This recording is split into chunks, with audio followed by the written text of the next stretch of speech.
ॐ शान्ताकारं भुजगशयनं पदं नाभं सुरेश्वरं विश्वाधारं गगनसदृशं मेघवर्णं शुभांग्यं श्रीलक्ष्मीकान्तं कमलनयनं योगिर्विद्यानगम्यं वन्दे विष्णुभवभयहरं सर्वलोकैक्यनाथनं।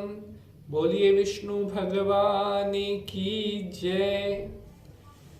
आज हम बात करने वाले हैं एकादशी व्रत किस प्रकार रखना चाहिए और उसकी सही विधि क्या होती है। बहुत सारी माताओं, बहनों, बेटियों के प्रश्न आते हैं, गुरुजी एकादशी व्रत के बारे में एक संपूर्ण एपिसोड बनाएं, उसके बारे में डिटेल से बताएं, व्रत, उपवास, नियम, विधि।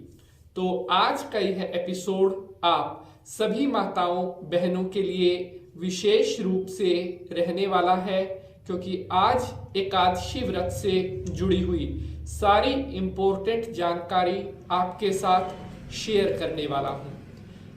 विष्णु भगवान की जय।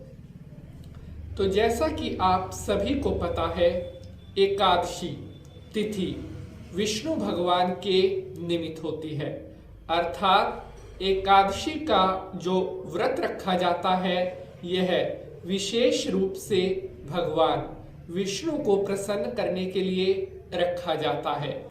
एकादशी का व्रत रखने से मनुष्य की सभी मनोकामनाएं पूर्ण होती हैं और एकादशी का व्रत रखने वाले के जीवन के सभी संकट परेशानियां विष्णु भगवान दूर करते हैं। यूं तो हमारे सनातन धर्म में बहुत से व्रत बताए गए हैं, हर व्रत का अपना अलग अलग महत्व है, लेकिन अगर हम बात करते हैं कि सबसे ज्यादा पुण्य को देने वाला, सबसे ज्यादा शुभ अगर किसी व्रत को बताया गया है तो वह एकादशी का व्रत कहा गया है।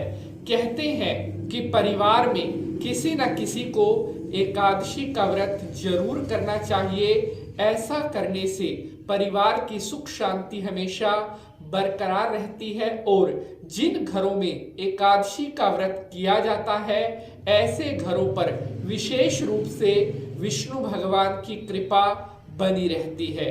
एकादशी का व्रत रखने से आपके पूर्व जन्म में अगर कोई पाप है वो नष्ट हो जाते हैं। इस जन्म में अगर जाने अनजाने में कोई पाप आपसे हुआ है, एकादशी का व्रत करने से वो सारे पाप धुल जाते हैं।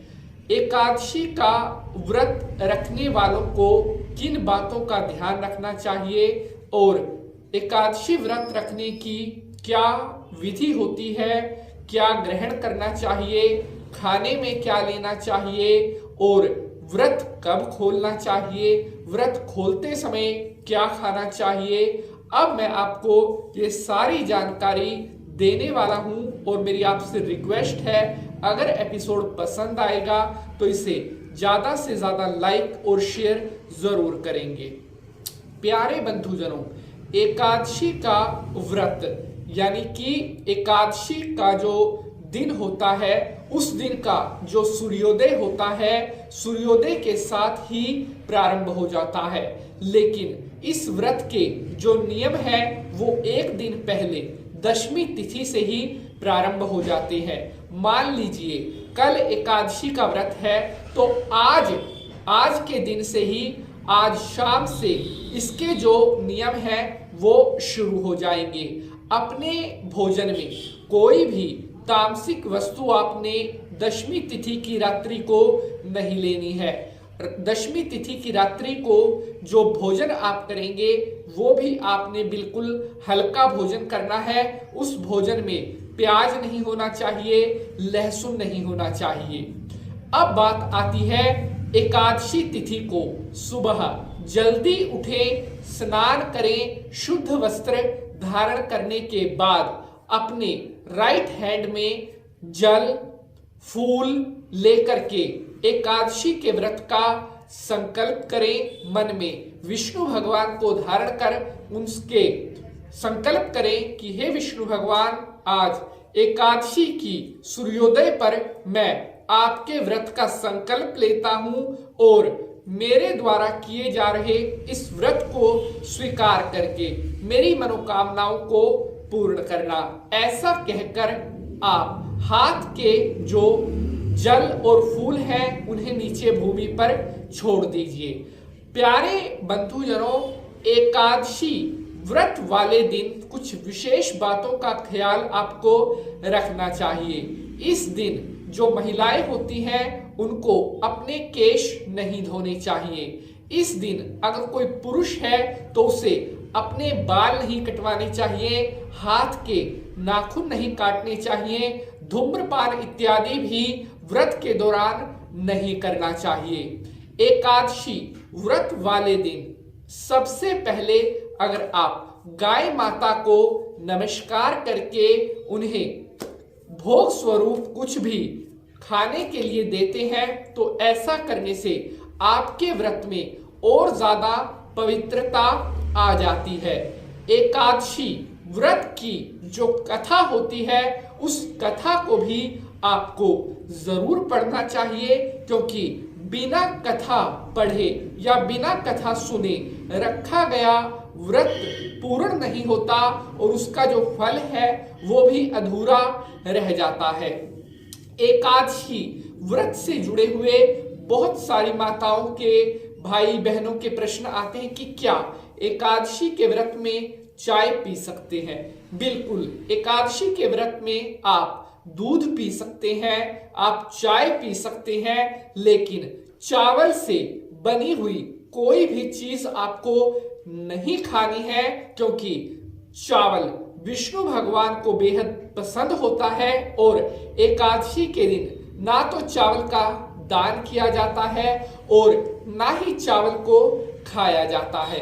एकादशी व्रत वाले दिन क्या चीजें आप खा सकते हैं? इस दिन आप जो कुट्टू के चावल का आटा होता है वो आप भोजन में ले सकते हैं। व्रत वाले विशेष सामग्री होती है, सेंधा नमक की सामग्री होती है, उसे आप ग्रहण कर सकते हैं। एकादशी व्रत में आप खट्टी चीज खाने से भी आपको परहेज करना चाहिए। कोई ऐसा फल जिसका स्वाद खट्टा होता है वो भी आपको नहीं खाना चाहिए, क्योंकि अगर हम एकादशी व्रत के साथ साथ अन्य व्रतों की बात भी करें तो व्रत में कोई ऐसी चीज ग्रहण नहीं करनी चाहिए जिसका स्वाद खट्टा होता है, क्योंकि व्रत में अगर आप खट्टी चीज ग्रहण करते हैं तो वहीं पर आपका जो व्रत है वो टूट जाता है। एकादशी व्रत वाले दिन आप द्वादशाक्षर मंत्र ओम नमो भगवते वासुदेवाय इस मंत्र का जाप आपको जरूर करना चाहिए। कहते हैं द्वादशाक्षर मंत्र का जाप करने से विष्णु भगवान बेहद प्रसन्न होते हैं। एकादशी व्रत वाले दिन विशेष रूप से तुलसी पूजन जरूर करना चाहिए, क्योंकि तुलसी जो है विष्णु भगवान को बेहद पसंद होती है और शालिग्राम जो विष्णु भगवान जी का रूप है, शालिग्राम पर तुलसी दही चढ़ाने से आपकी सभी मनोकामनाएं पूर्ण होती हैं। एकादशी व्रत वाले दिन तुलसी के पास शुद्ध गाय के देसी घी का दीपक भी जरूर जलाना चाहिए।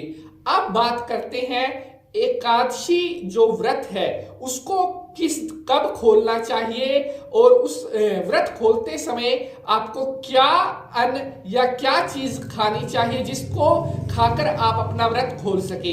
तो प्यारे बंधुजनों, एकादशी व्रत का पारण अर्थात एकादशी का जो व्रत है वो अगले दिन एकादशी तिथि समाप्त होने के बाद जिस समय द्वादशी तिथि लग जाती है उस समय खोलना चाहिए। द्वादशी तिथि समाप्त होने से पहले पहले एकादशी का जो व्रत है आपको खोल लेना चाहिए, क्योंकि अगर आप द्वादशी तिथि निकल जाने के बाद व्रत खोलते हैं तो व्रत करने का किसी भी तरह का कोई भी फल आपको नहीं मिलेगा।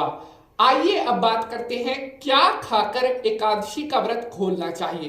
तो प्यारे बंधुजनों, एकादशी का व्रत खोलते समय सबसे पहले तो आप गाय माता को रोटी खिलाएं। उसके बाद जो तुलसी दल है उसको मुख में रखना चाहिए। उसके बाद विष्णु जी को जो भोग आपने लगवाया था उस भोग में से थोड़ा भोग आप स्वयं लेवें, उस भोग को ग्रहण करें। उसके बाद आपको थोड़ा मीठा खाना चाहिए।